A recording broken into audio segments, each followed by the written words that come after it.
ನಮಸ್ಕಾರ ಗೆಳೆಯರಿ, ಮತ್ತೊಮ್ಮೆ ನಮ್ಮ ಯೂಟ್ಯೂಬ್ ಚಾನಲ್ಗೆ ಸ್ವಾಗತ. ಹೆಚ್ಚಿನ ಸ್ಪರ್ಧಾತ್ಮಕ ವಿಷಯಗಳಿಗಾಗಿ ನಮ್ಮ ಯೂಟ್ಯೂಬ್ ಚಾನಲ್ ಸಬ್ಸ್ಕ್ರೈಬ್ ಆಗಿರಿ ಮತ್ತು ವೀಕ್ಷಿಸ್ತಾ ಇರಿ. ಗೆಳೆಯರಿ, ಈ ದಿನ ನಾವು RRB ಡಿ ಗ್ರೂಪ್ ನಲ್ಲಿ ಕೇಳಿರುವಂತಹ ಹಿಂದಿನ ಪ್ರಶ್ನೆ ಪತ್ರಿಕೆಯಲ್ಲಿ ಕೇಳಿರುವಂತಹ ಗಣಿತಕ್ಕೆ ಸಂಬಂಧಿಸಿದಂತಹ ಪ್ರಶ್ನೆಗಳನ್ನು ನೋಡುವ. ಮೊದಲನೇದಾಗಿ 2014 ಗಣಿತದಲ್ಲಿ ಅಂದ್ರೆ ಮ್ಯಾಥಮೆಟಿಕ್ಸ್ ಸಂಬಂಧ ಪ್ರಶ್ನೆಯನ್ನು ನೋಡುವ. ಮೊದಲನೇದಾಗಿ ಪ್ರಶ್ನೆಯನ್ನು ನೋಡುವ. 4 divided by 8 square bracket open ಭಾಗಿಸು 24 divided by 16 square bracket close into 3 ಭಾಗಿಸು 5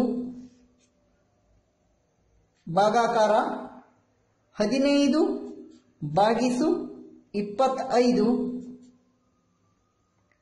ಸ್ಕ್ವೇರ್ ಬ್ರಾಕೆಟ್ ಕ್ಲೋಸ್ ಇಂಟು 30 ಭಾಗಿಸು 10. ಈ ರೀತಿಯಾದಂತಹ ಕ್ವಶನ್ ಅನ್ನ 2014 ಡಿ ಗ್ರೂಪ್ ನಲ್ಲಿ ಕೇಳಲಾಗಿದೆ. ಸರಿಯಾಗಿ ನೋಡ್ಕೊಳ್ಳಿ. Square bracket open 4 divided by 8 divided by 24 divided by 16 into 3 divided by 5 divided by 15 divided by 25 into 30 divided by 10 ಅಂತ ಇದೆ. ಇದು 2014 ಡಿ ಗ್ರೂಪ್ ನಲ್ಲಿ ಕೇಳಿರುವಂತಹ ಪ್ರಶ್ನೆ. ಇದನ್ನು ಹೇಗೆ ಬಿಡಿಸಬೇಕಂದ್ರೆ, ಸಾಮಾನ್ಯವಾಗಿ ಇಲ್ಲಿ ಭಾಗಾಕಾರ ಇದೆ, ಅವು ಎರಡನ್ನ ಭಾಗಿಸಿ ಆನಂತರ ಗುಣಿಸಬೇಕು, ಆನಂತರ ಮತ್ತೆ ಗುಣಿಸುವಂತಹ ಒಂದು ಅವಕಾಶವಿದೆ. ಆದ್ರಿಂದ ನಾವು ಈಜಿ ಮೆಥಡ್ ಅನ್ನು ಹೇಳ್ಕೊಡ್ತೇನೆ ಗೆಳೆಯರೆ, ಸರಿಯಾಗಿ ತಿಳಿದುಕೊಳ್ಳಿರಿ. ಇಲ್ಲಿ ನೋಡಿ 4 ಭಾಗಿಸು 8 ಇದನ್ನ ಕನಿಷ್ಠ ರೂಪಕ್ಕೆ ತಗೋಬೇಕು. ಇಲ್ಲಿ ನಾವು ಕನಿಷ್ಠ ರೂಪಕ್ಕೆ ತಂದುಕೊಂಡಾಗ 4 1 4 2 8 ಆಗ್ತದೆ. ಹಾಗೆ 24 ಡಿವೈಡೆಡ್ ಬೈ 16 ಇದನ್ನು ಕನಿಷ್ಠ ರೂಪಕ್ಕೆ ತಂದುಕೊಂಡಾಗ ಗೆಳೆಯರೆ 4 4 16 ನೆಕ್ಸ್ಟ್ 4 6 24 ಹಾಗೆ 6 ಡಿವೈಡೆಡ್ ಬೈ 4 ಉಳ್ಕೋತದೆ. ಅದನ್ನು ನಾವು ಕನಿಷ್ಠ ರೂಪಕ್ಕೆ ತರಬಹುದು. 2 2 4 2 3 6 ನಂತರ ಇಂಟು 3 ಡಿವೈಡೆಡ್ ಬೈ 5 ಇದನ್ನು ಯಾವುದೇ ರೀತಿಯ ಕನಿಷ್ಠ ರೂಪಕ್ಕೆ ತರಲಿಕ್ಕಾಗಲ್ಲ, ಅದರಿಂದ ಹಾಗೆ ಇಡಬೇಕು. ಭಾಗಿಸು 15 ಡಿವೈಡೆಡ್ ಬೈ 25 ಇದು ನಾವು ಕನಿಷ್ಠ ರೂಪಕ್ಕೆ ತರಬಹುದು, ಯಾಕಂದ್ರೆ 5ರ ಮಧ್ಯೆಯಲ್ಲಿ 15 ಮತ್ತು 25 ಬರ್ತದೆ. ಆದ್ದರಿಂದ ಈಗ 3 5 3 15 5 5 25 3 ಡಿವೈಡೆಡ್ ಬೈ 5 ಉಳ್ಕೋತು ಇಂಟು 10 1 10 3 3 ಡಿವೈಡೆಡ್ ಬೈ 1 ಉಳ್ಕೋತು. ಈಗ ಉಳಿದಂತ ಭಿನ್ನರಾಶಿಯನ್ನು ಬರ್ಕೊಂಡ್ರೆ 1 ಭಾಗಿಸು 2 1 ಡಿವೈಡೆಡ್ ಬೈ 2 ಇಲ್ಲಿ ನೋಡೋದಾದ್ರೆ ಭಾಗಿಸು ಇದೆ. ನಾವು ಭಿನ್ನರಾಶಿಯಲ್ಲಿ ಭಾಗಿಸು ಏನು ಹೇಳ್ತದೆ ಅಂದ್ರೆ, ಮೊದಲಿನ ಭಿನ್ನರಾಶಿಯನ್ನು ಹಾಗೆ ಇಟ್ಟು ಎರಡನೇ ಭಿನ್ನರಾಶಿಯನ್ನ ಮಲ್ಟಿಪ್ಲಿಕೇಶನ್ ಮಾಡಬೇಕು.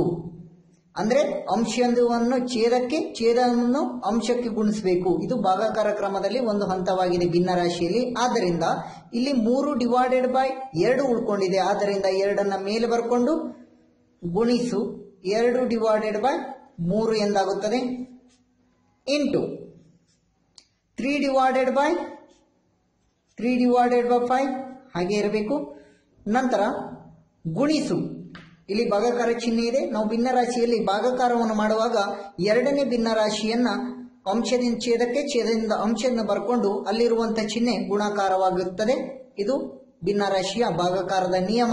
ಆದ್ದರಿಂದ ಈಗ 5 ಡಿವೈಡೆಡ್ ಬೈ 3 ಎಂದಾಗುತ್ತದೆ. 3 ಡಿವೈಡೆಡ್ ಬೈ 5 ಉಳ್ಕೊಂಡಿದೆ.